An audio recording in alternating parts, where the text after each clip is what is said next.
बिस्मिल्लाहिर्रहमानिर्रहीम, अस्सलाम वालेकुम। ये एक और टॉपिक है जिसमें हम बात करेंगे। अब तक तो हम सबग्रेड की बात करते रहे। अब सबग्रेड के ऊपर जो लेयर होती है वो सब बेस और बेस की होती है। इसको इसकी क्या रिक्वायरमेंट है और क्या इसकी प्रॉपर्टी होती है, इसको ब्रीफली वो पेश करेंगे। पेवमेंट डिजाइन में क्योंकि मटेरियल का कोर्स नहीं है, इसलिए बहुत ज़्यादा इसमें डिटेल हम नहीं बता रहे आपको। दूसरी चीज़ ये है कि ये एग्रीगेट है जो अब बेस और सब बेस मटेरियल एग्रीगेट से बना है, जो अक्सर आप इंजीनियर, अगर आप सीमेंट कंक्रीट पढ़ते रहे तो उसमें भी पढ़ा है, और आपने बहुत दफ़ा ये बेस और बेस सब बेस मटेरियल की प्रॉपर्टीज पढ़ी है। मेरा मकसद इस क्लास में या इस लेक्चर में सिर्फ वो बेसिक प्रॉपर्टीज के बारे में डिस्कस करना है जो हमारे हाईवे पेमेंट में इस्तेमाल होती है। तो देखते हैं। अच्छा, इसमें यह है कि crush process aggregate is often used क्योंकि ये बहुत आसानी से मिल जाते हैं और इसकी कंस्ट्रक्शन और परफॉर्मेंस भी सबके सामने है। नेचुरली ऑकरिंग ग्रेवल्स भी इस्तेमाल होते हैं अगर प्रॉपर ग्रेडेशन रिक्वायर्ड हो। अच्छा, जो मैक्सिमम साइज है एग्रीगेट की वो डिपेंड करती है साइज ऑफ द प्रोजेक्ट में, size of the payment layer में, और size of the complexion equipment जो इस्तेमाल हो। प्रॉपर ग्रेडेशन हर कौन सा मटेरियल क्या होगा ये आमतौर पे हर स्पेसिफिकेशन में आपको दिया होता है ताकि उसको आप इस्तेमाल कर सकें। फॉर इंस्टेंस, अगर एसफॉल्ट बेरिंग कोर्स है तो उसमें 3/4 इंच डाउन मटेरियल हम इस्तेमाल करते हैं।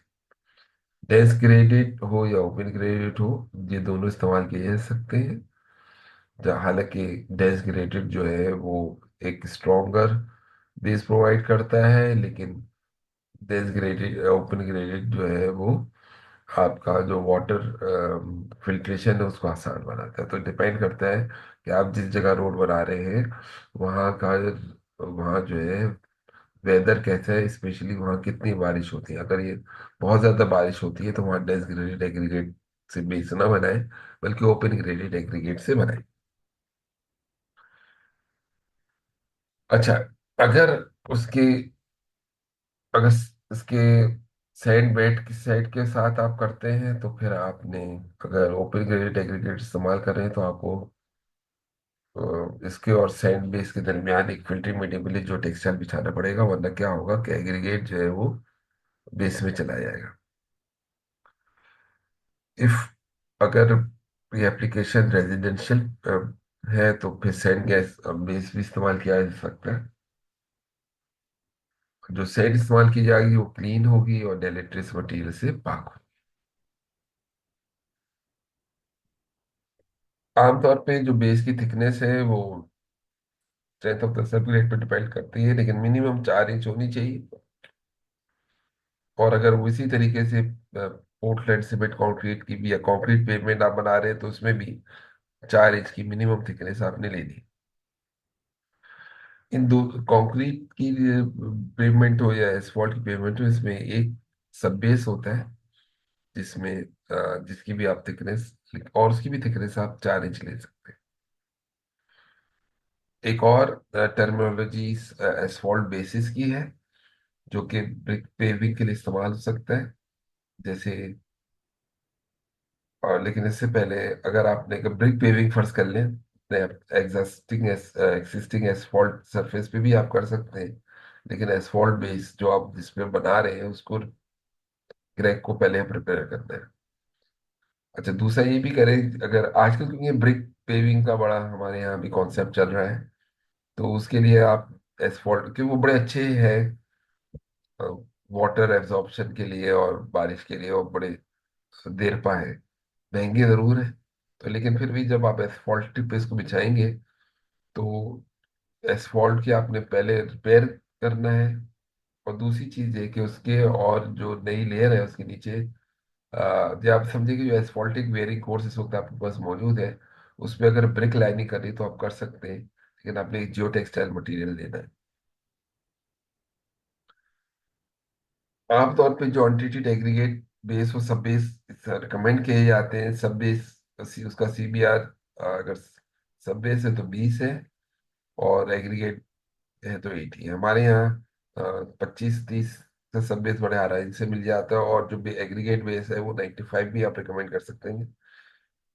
एक चीज देखनी ये है कि जो ऑब्वियसली एग्रीगेट तो है, लेकिन इसमें -200 मटेरियल भी मौजूद है। तो इनकी लिक्विड लिमिट जो है वो 25 से ज्यादा नहीं होनी चाहिए।